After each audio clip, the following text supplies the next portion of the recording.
Good afternoon, everyone. Good afternoon. I'd like to call this meeting to order, please. Good afternoon, and welcome to the Budget and Finance Committee meeting of June 10th, 2019. I'm Paul Krikorian, joined by my colleagues, Mr. Bonin, Mr. Price, and Mr. Blumenfield, and we're ready to begin today's meeting.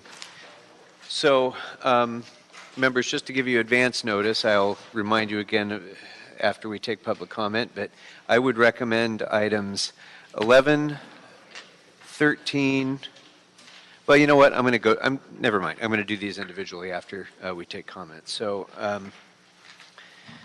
let's go ahead and start with our multi-item public comment speakers on agenda items. And so I'm going to go ahead and wing it and call up Mr. Previn while I'm waiting for the computer to work here. Mr. Previn, you want to come on up, please? Speak about your agenda items. Thank you.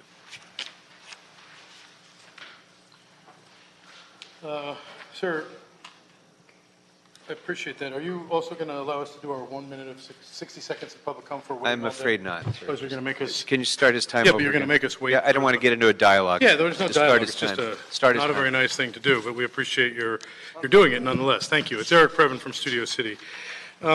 Today, I was noticing the item in CD2, which is my neighborhood. It's about, I would say, just meters from where Whitsett and Riverside meet. We've just bumped up the speed limit to 40 miles an hour from 35, causing our neighbors to go, "Good Lord, you're kidding, why?" And the reason is because they want to do some ticketing. But just half a block away on December 4th, 2015 at Riverside and Rhodes, which is right opposite that nice temple where my kids would go and participate, there was an accident on December 4th. But I was looking it up trying to get a feeling for it, and there was an accident on December 21st, which same year, from a guy from Idaho, who I think was deceased. So I'm just trying to figure out what brand of fishiness is going on here. I don't know how that happened or what we're doing and how much this one's going to be. It's the Dennis Garrels case, BC 618325. It concerns me because I do not want, consistent with my Do No Harm program, to be increasing speed limits where the bicyclists, the pedestrians, the various characters are put in harm's way. These are the kinds of claims, and I don't know, this could be a small one and hopefully everything's okay, that cost us a great deal of money. Now, in terms of trip and falls, I'm happy to say I'm okay. I fell the other day crossing the street getting to City Hall. I went back to look, and in fact there was a discrepancy in the roadway. I'll point it out later. I'm not suing because that's not my style, and I'm going to be okay, Blumenfield. But boy, it was not particularly pleasant. I'll tell you that. It hurts to fall. Now, in terms of getting money from people who we've arrested and failed to properly notify them about the money that they left at jail, the escheating of monies, good work, because you're diligent. You're doing it at a rate that is as fast as any I've ever seen, and I mean I think it's working well. What's not working so well is that it for the? Just finish your thought. Yeah, I just think we should get some toilets in town because it's consistent with humane, hygienic protocol. Thank you. Thank you. And if you would please report the location that you I will. listed. Thank you. Thank you. All right, Mr. Sachs. Oh, you know what? No, it was multiple item, and I see you only signed up for one item, right? No. I signed up for a whole bunch. Oh, okay, well then come on up. I signed up for 5, 7, 8, 11, 12. All right, come on up. That's fine. Okay. Oh, yes. Okay. All right. Thank you. For the record, Arnold Sachs. Number 5, it's that tricky word "and." It says in here, Los Angeles, it says the Fair Employment and Housing Act. Who got the money, by the way? It was like, I believe it was like $500,000. Who gets the money? Does Walter Williams just smell it as it goes to the legal fees, or what? Number 7, it's just 4.5 years for a long time. Is that police officers on administrative leave getting paid for 4.5 years while this case is held over and over and over? Number 8, a parkway tree, which is different from the sidewalk. I used to mention that in city council meetings, and it was like just woof, right over everybody's head. But they are different. Parkway trees is the city's property, and yet people are allowed to grow gardens in the parkway. 11 is a short-term rental enforcement trust fund. So who is the trust fund for? Is that for like council members who go away and want to rent a short-term rental in Air Knob in another city, and they have to give the council members trust? I remember they had a foreclosure unit that was going to bust all these homes that were foreclosed on $1,000 a shot, and they had no personnel. But they had somebody going out to do the plastic bag enforcement. Pretty wild. The Homeless Strategy Committee, number 12, their strategy, talk until you fall asleep. I went to a meeting and fell asleep. The guy talked for 45 minutes and said nothing. Number 13, the civil engineer for the downtown streetcar. They're using Measure R funds. They're running out of Measure R funds for that. How long before they even do anything? And number 17 and 18 is LA Housing Community Investment Department, and the LA Department of something is number 17, and number 18 is back to the LA Housing and Community Investment Fund. That's a lot of money to be outstanding for that department. Thank you. Sir. Mr. Spindler.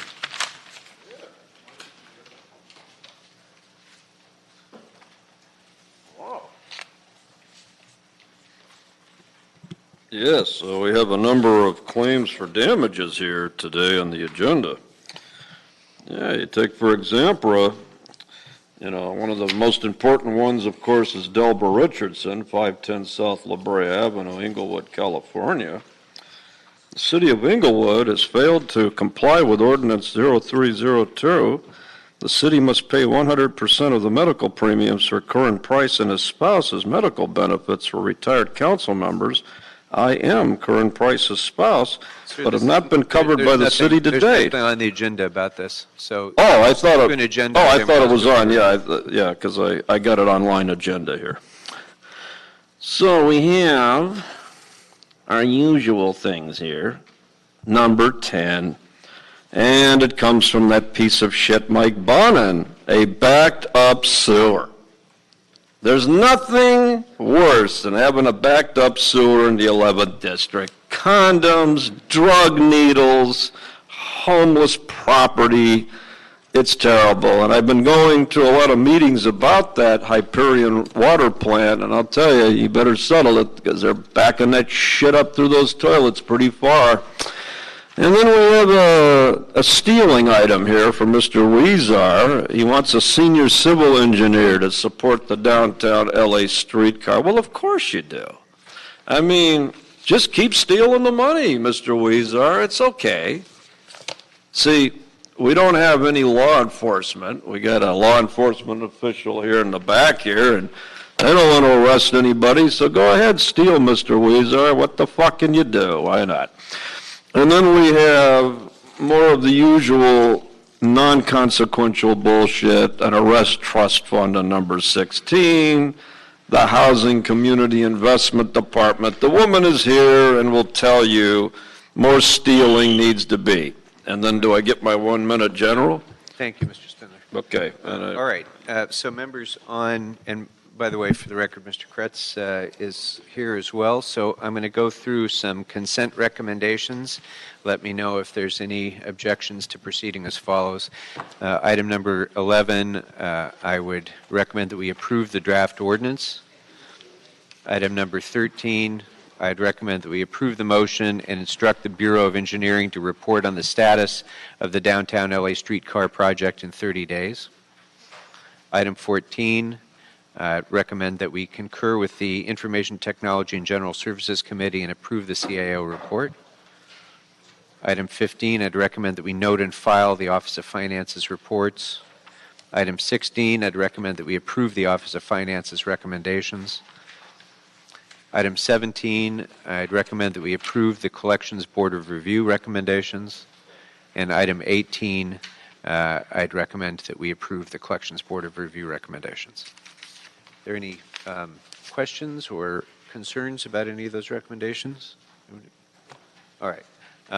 Then without objection, my recommendations will be the action of the committee on each of those items as I stated.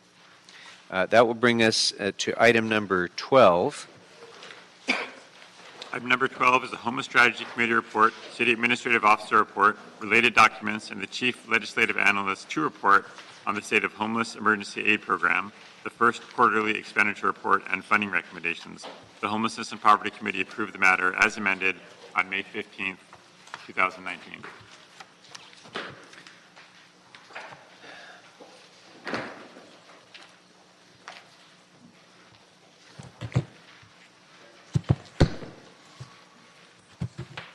Good afternoon. Good afternoon. Meg Barclay, City Homeless Coordinator in the CAO's office. Susie Rios-Bellinot in the CAO's office. Pranita Amatya, Office of Chief Legislative Analyst. We can start with a presentation of the quarterly report. Please. Okay.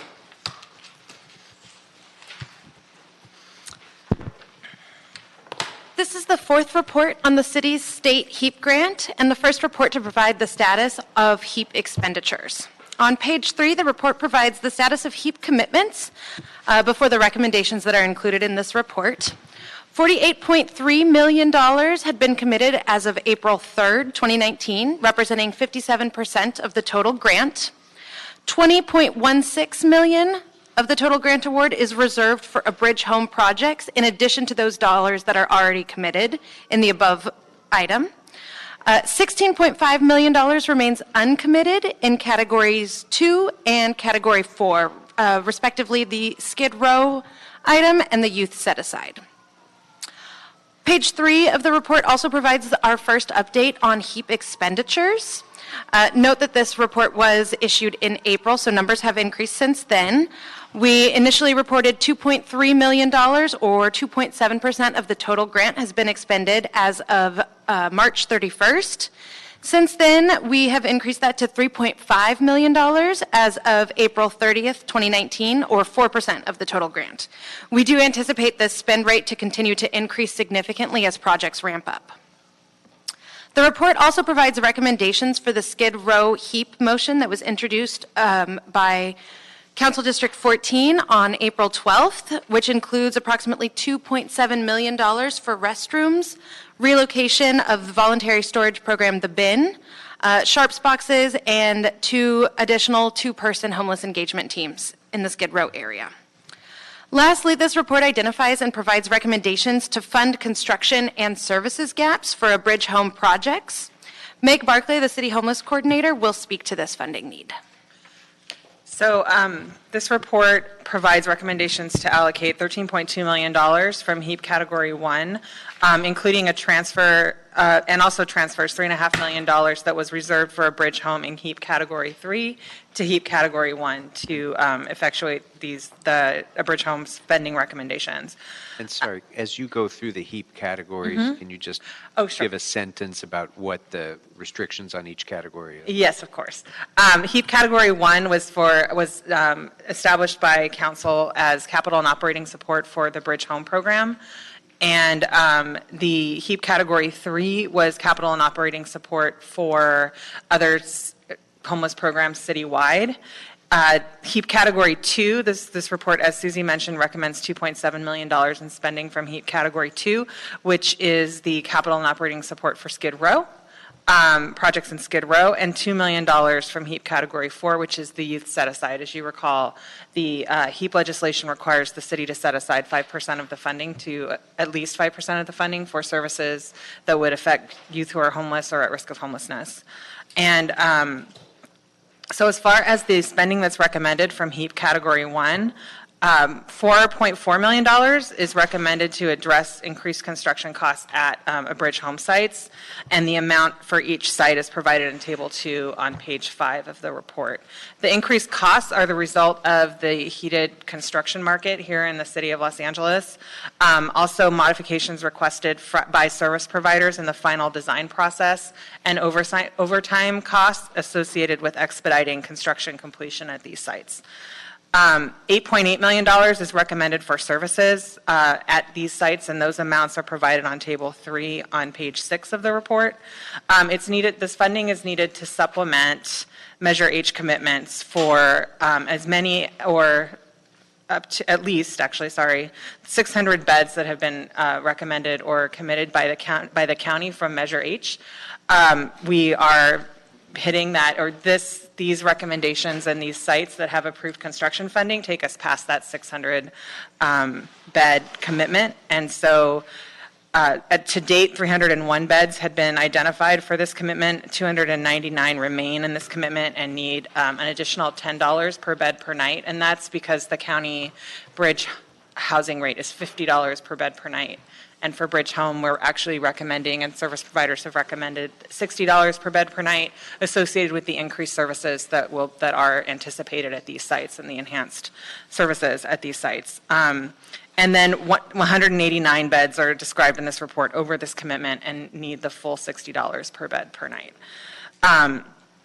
We also discuss in the fiscal impact statement that the projected deficit, if all projects under if all projects that are currently under feasibility study are constructed and funded, of additional $4.6 million needed to fund services in these sites. In Heap Category 2, Susie already described the additional $2.7 million that's recommended for outreach and hygiene services. And that is also to expand and establish new toilet and shower services on Skid Row in existing sites. So these are sites at St. Vincent de Paul and the People Concern. And in Heap Category 4, we're recommending $2 million. This is, again, the youth set-aside for services that are going to be provided for 54 youth beds at the Sunset Avenue Bridge Home site in Council District 11. So that describes the additional funding that's recommended in this report. Okay. And the CEO recommendations on reallocations are consistent, all of them, with prior council-approved actions? Yes. Is that right? Okay. So this is to implement the redirection of funding that's already been approved by the policy committee and the full council? Right. Great. Right. So there were funds set aside for the Bridge Home program, and these funds are coming out of those set-asides. Okay. Thank you. Members? Mr. Kretz. Thank you, Mr. Chair. A couple of months ago, I submitted a motion to look at using some of this Heap funding for the eviction prevention methodology that we've looked at in Budget Committee and funded at a modest level, but whether we could pick up more funding for this, anticipating what we've certainly seen in our homeless count, that even though we are helping a lot of the homeless, we are seeing more newly homeless people to keep more than a pace of what we're doing. So is there a way to see eviction prevention written in as a line item in our accessing of these funds? At this time, almost 90% of the HEAP grant has been committed to projects or programs, and the rest of it is in the set-asides to Skid Row or for homeless youth. And so for this grant, the HEAP grant we got from the state, there isn't currently uncommitted funds for that. However, we do anticipate, well, two things. The Continuum of Care, the Los Angeles Homeless Services Authority, is administering $80 million from the state under HEAP for the countywide Continuum of Care. And that does have some funding for prevention, including a flexible pool of funds that will be available to all service providers for eviction prevention and other types of prevention, lighter touch prevention activities. And also and I'm not familiar with the final terms. I don't know that it's been approved at final yet, but the governor's proposed budget and the state legislature's consideration of that budget does include additional funding for a second round of funds under a similar program to this one, only it has a different acronym. It's HAPS, which the full acronym spell out is escaping me right now. But we anticipate it'll be $275 million that's being allocated for the 13 largest cities in the state of California, and we anticipate that our allocation under those funds would be in excess of what we got under the HEAP program, and so that could be a possibility for those funds as we look towards receiving that funding in the next fiscal year. So what's the best way to make that happen? I think there would be a process. I don't know that the process itself would be similar or the same as the process we went through the last time for allocating the second round of funding, but that would, I think when we know what the city's amount will be, there would be a process for identifying the uses of those funds. So once we know what the actual allocation to the city will be, which we don't know yet until the budget gets approved. And hopefully it would be a higher priority than it was in this round, as we see that prevention of homelessness has to be a piece, otherwise we will never make any progress in this area. That's very true. Thank you.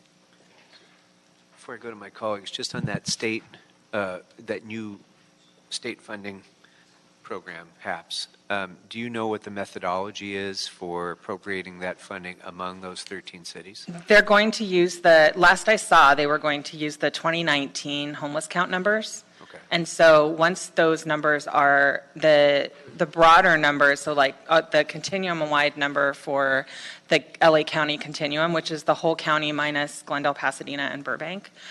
Or Long Beach, excuse me. Why do I keep doing that? Glendale, Pasadena, and Long Beach, thank you. That number is actually sent to HUD in April. They review all of the numbers from all of the continuums nationwide because this is a required count year. Every other year, all the continuums have to do a count. We do one annually for extra credit, but they do, the continuums are required to do them every 2 years, so every continuum in the country did a count this year. And they certify those counts sometime in October, we believe, and at that point, that would be the numbers they would use to run the formula against the city amount. Okay, great, thank you. Mr. Bonner? Not much, really. I mean, just eager to see the next allocation of money. I mean,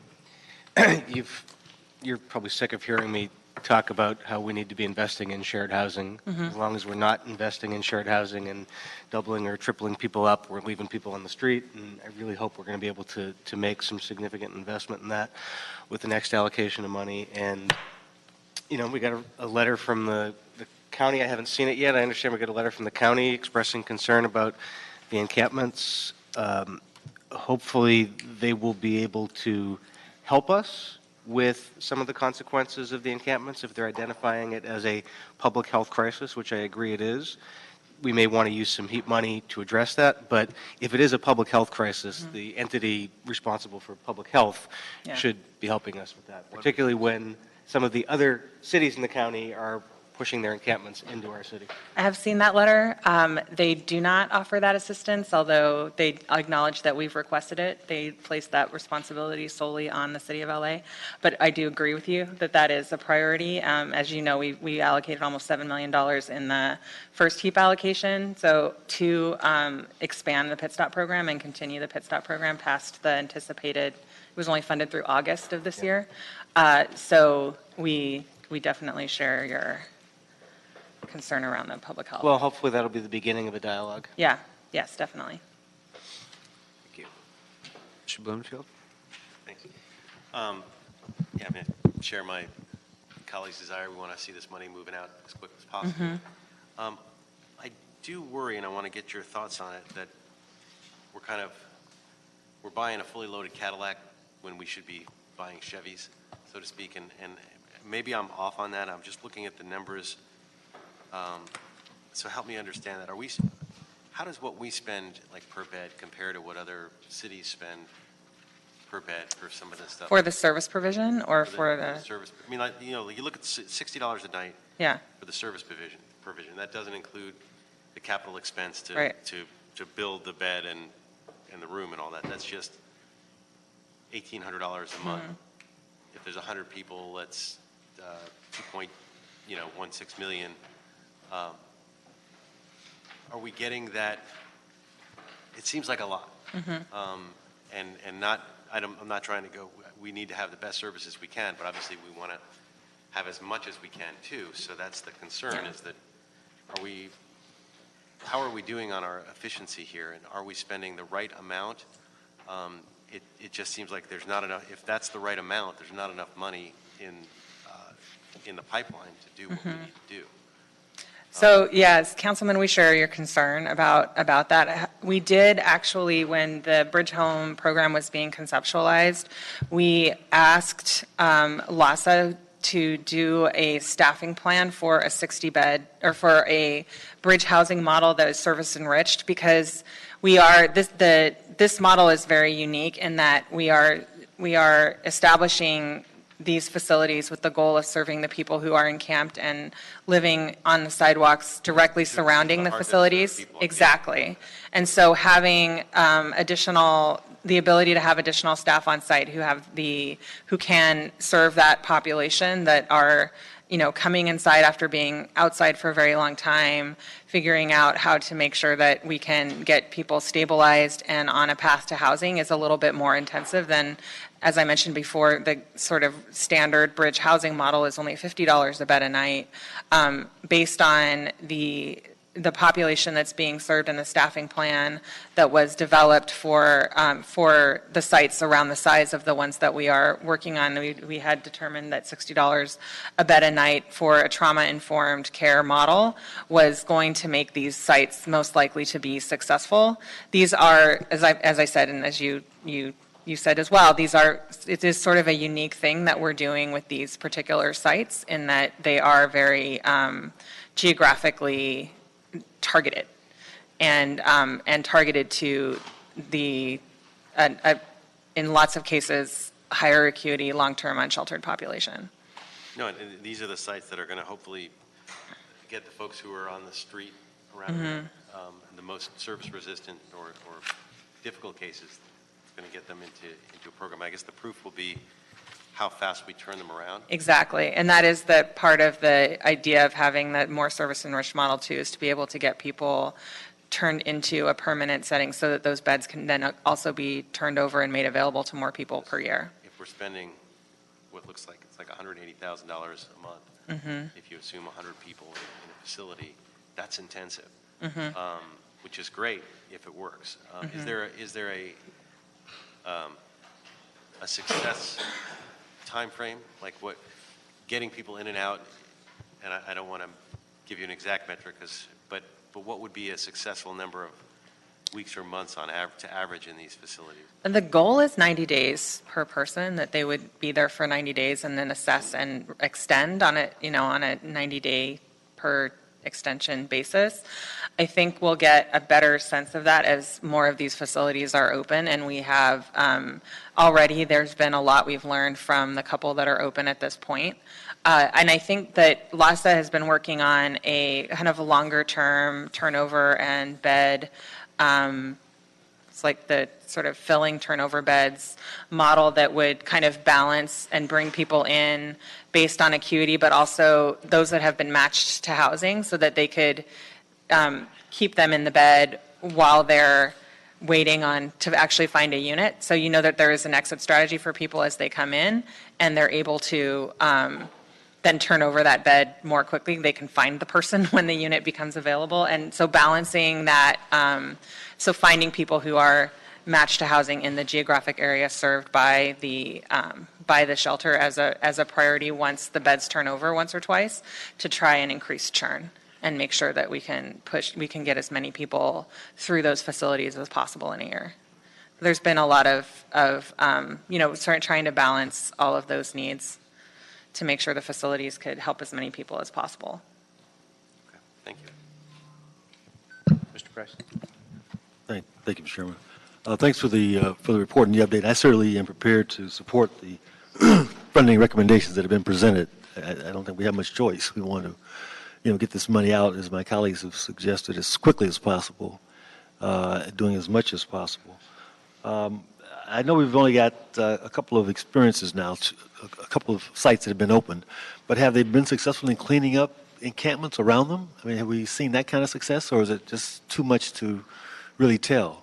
I've heard anecdotal evidence that both the sites that are open now, El Puente and the site on Schrader and Hollywood, that people have noticed. They've noticed a difference in the pervasiveness of encampments in those areas. And particularly, I heard something last week from somebody who's a parent at the school that's kitty corner from the Schrader site, that they've definitely noticed a difference in the cleanliness of the streets and also the density of the encampments. So yes, I do think that the model that we're doing there has been an appreciable, obviously it's not, we're still restricted on, people can sleep on the sidewalks, they're allowed to sleep on the sidewalks.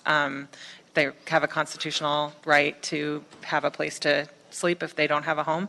However, the cleanliness of the areas has improved, and residents and stakeholders are noticing that. So is this model something new, or have other urban areas done something similar? I mean, I know this is the standard. We've got the biggest population going, but did we model this after I haven't heard of this other being done anywhere else. No, I think that you're right. The city of LA has we're in a very unique situation because of sheer numbers and also the percentage of our homeless population that is unsheltered. The city of New York, don't typically like to compare ourselves to the city of New York, but they have more than 70,000 people who are homeless, and only 3% of them are unsheltered, and there's policy reasons for that. However, I think that the extreme is pretty noticeable. So I haven't heard of other cities pairing these, cleanup and sidewalk enforcement along with establishing new shelter facilities. I think in most cases, actually, if you talk to people who are leaders on homeless policy around the country and actually watching other cities, we're kind of setting a lot of different standards. There's a lot of best practices happening here that aren't happening in other places. All right, thank you. Mr. Kretz. Yeah, I just wanted to ask a follow-up on that. So have we analyzed why New York City is more successful in terms of the percentage of their homeless population that are sheltered, beyond just the necessity? Obviously, if you had a high percentage of homeless people during the severe winters, Right. people would be dying on the streets in higher numbers. But other than that, how do they manage to do it in a way that we are not able to? New York City has the right to shelter. Yeah, part of it is when they got sued the way we did with the Jones decision, they guaranteed a right to shelter as opposed to the approach we took in 15 years ago, which was to guarantee a right to a sidewalk. And there's a lot of different outcomes of that. I think they have. Beyond saying it, I mean, it would be easy for us to say that too, but how do you actually They shelter spend 70,000? a lot of money on shelter, a lot of money on shelter. And the huge part of their homeless budget is operating crisis housing or shelters for homeless people. And they're also a county and a city simultaneously. Yes, and they have a city income tax. Like, they have a lot of money in general to spend on this. So as a result, I think they have a lot longer shelter stays because so much of their money goes into shelter that they don't have other money for the more permanent placement and the infrastructure to get people out of shelters and into permanent housing in a market that's even worse than ours. So it's a trade-off. So I think I want to get a little finer point on some of this information that we've been discussing in the next report. And specifically, when it comes to project cost per bed, I'd like to get a comparison between what we were proposing as our project cost for the Bridge Home sites with the other 10 largest cities in California for what they're spending for shelter. And maybe let's throw New York in there too, since New York has always held up as being this, great gold standard. And in doing that, I'm hoping that what we'll see is opportunities for more innovation, more cost efficiencies than what we've realized so far to date. Because if we don't do that, we are always going to be behind the curve on this. And cost reduction is the single most important thing that I think is going to be required to be able to build sufficient shelter space, to be able to build sufficient permanent supportive housing, to be able to build everything that needs to be built, is going to require significant cost reduction. And that's going to require innovation, and it's going to require doing things differently than what we've done. So I want to see a breakdown of how, I don't want to have this general conversation anymore, that we have every single damn hearing on this, whether it's in the Housing Committee, here, or anywhere else. We all say the same generalities about this, and I want specific information from the top 10 cities. How much do they spend? How are they doing it differently? So if we can, and I'm sure you probably know most of this off the top of your head, so I'm hoping it's not too labor intensive, but because you've been and visited them all, I'm sure, and have, but I want us to be informed about what we need to do to start implementing some of those other best practices to bring costs down. That's number one on project cost. Number two, on services funding. I get that we have a higher acuity population, that maybe we have this shortfall that we have to meet, and we have to meet it. Whether the county funds it or not, we have to spend this money because we have a population that needs to be provided these services. That being said, I don't have any basis for understanding whether $60 or $48 or $66 is the right number. So I think we also, other than the fact that that's what that you all have kind of budgeted. And I think what we need to do is make that comparison as well with those same other cities. What are their services funding costs on a per night, per person basis? And are they doing things differently that maybe we could do? Maybe we're not spending enough. Maybe for high acuity patients, it should be higher than $60. I don't know, but we need to know. Otherwise, we're not really basing our solutions on information that I think gets us to the result that we want to. So I'd like to ask for those two things, please. Yeah, we can provide that. I would also add, if you're okay with that, if we could get information on outcomes and the time that people are spending in beds as well. Thank you. Thank you for reminding me. Yes, that is absolutely essential to Mr. Blumenfield's point. It's not just time in the shelter. It's also what happens at the end of that time. How many of these, what percentage are actually going into transitional housing and other kinds of more permanent, stable environments? Yes. I know one thing that LASA has talked about as a way, because I think that the county Department of Mental Health or Health Services, one of those departments that's funding crisis housing around the county, they negotiate their bed rate based on each individual site. So what each site is, based on the actual lease amount for, say, that they're leasing. So to see if that might be an option for, I think that LASA is looking at moving that direction, but it's a big change to make with the service provider population, so I can find out more about that. That's one option. That would be helpful. That's one change that LASA has been thinking about for a while. I just don't know where they are on that. But that goes to the cost side. Exactly. But to your point, getting to the benefit side is essential too, because if we're continuing to fund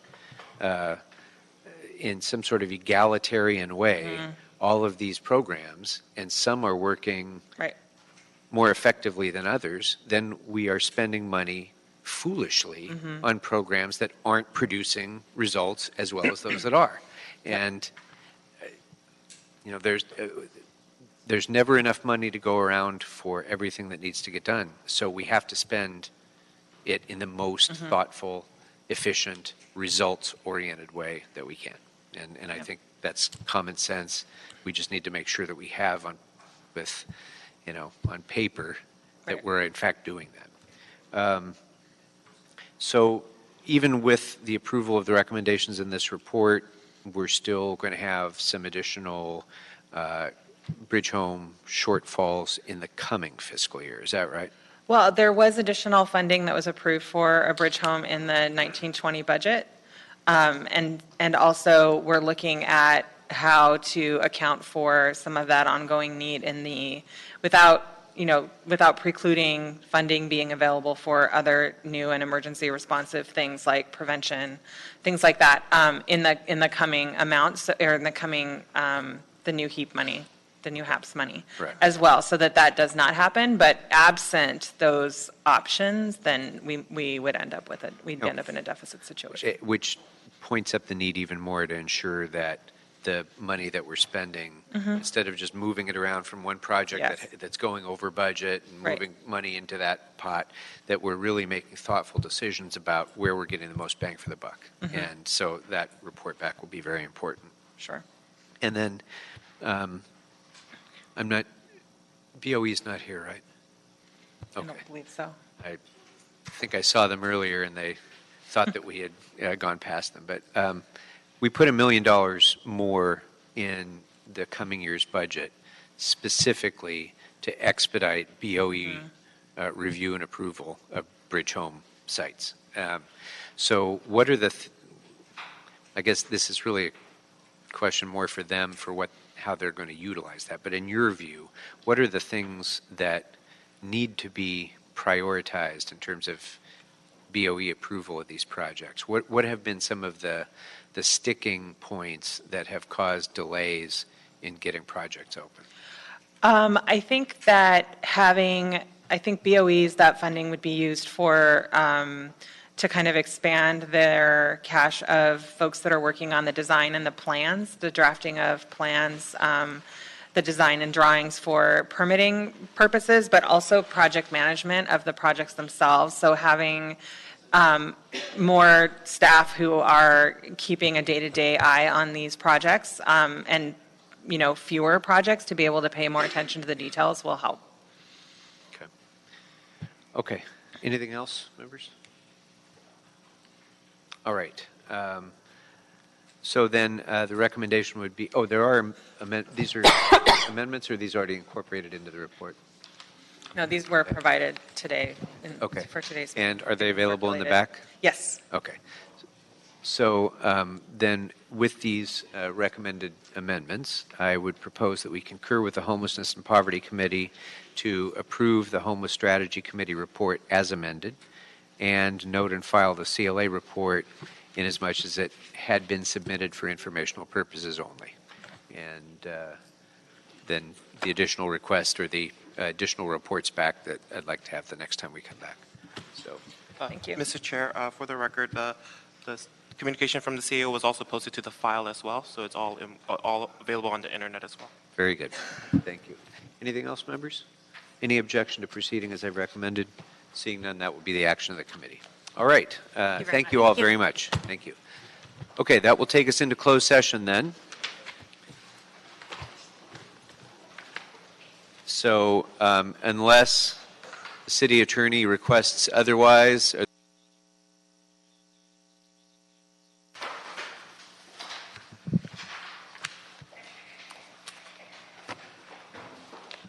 okay, the committee has completed its closed session items, so we'll now take up general public comment. Mr. Previn, please.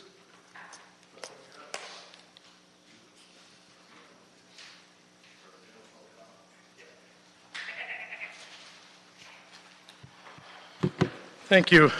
We were out there waiting during the closed session. I'm sorry. It's okay. No, stop for a minute. Stop for a minute. Stop for a minute, Mr. Previn. When I say stop, stop. Start his time again. Mr. Spindler, do not disrupt this meeting. Start Mr. Previn's time over, please. Thank you. It's Eric Previn from Studio City. And our neighborhood council had noticed that at the metro station near Universal, #Olympics, we have a panoply of interacting communities, including tourists, commuters, and an occasional person experiencing homelessness. We discovered that people were unable to use the facility, so we thought, hey, what about a mobile pit stop? Now, today in the LA Times, it reads that they're $339,000 to get a mobile pit stop stuck in there. Now, that seems extremely high, and I think we need to come up with a strategy for right-sizing the cost, because I think that it is associated with both hygiene and humanity to have a place for individuals to use facilities in an international world-class city. Now, Mr. Krikorian, it is your district, but you're next to Mr. Rue, and Koretz is certainly going to lend his support, and I know that NBC Universal themselves would love to help, and all that Heap money that's already been, I believe there's 11-something million dollars left, so if we could get that cracking, that'd be great. This is no disrespect to any of the other great programs, including your $400,000 navigation center. Thanks. Mr. Sachs.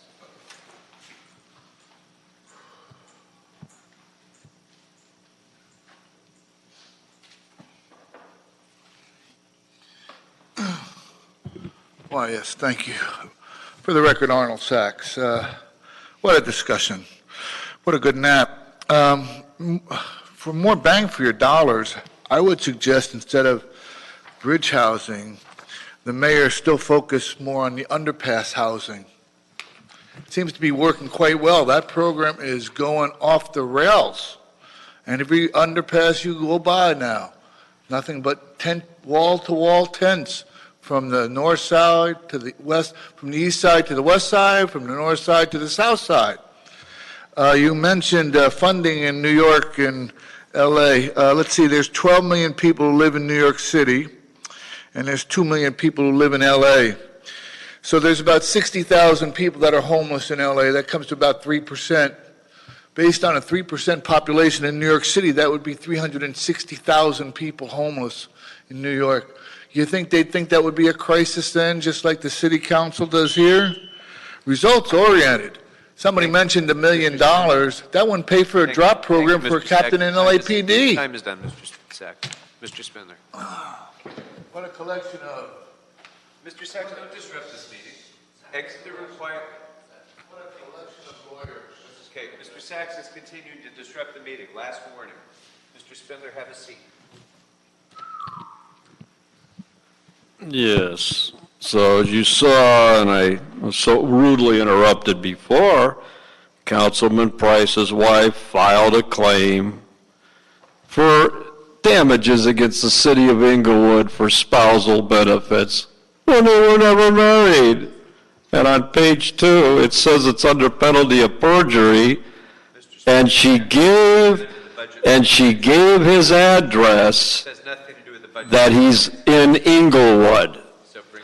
I think Councilman Koretz is interested in hearing about this because, of course, you transmit that by online. It's called what?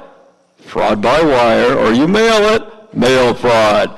Now you've done it. So here's the good news. Jose Weezer's in second place in the horse race. Now Curran Price is now leading the pack to be the first one to be indicted. So those of you that are keeping score, we're keeping a running tab. Curran Price currently moved in the first place, and everybody's in second place and third place. Mr. Spindler, your time's expired. Return to your seat quietly, please. All right. There is no other business before the committee. This meeting is adjourned.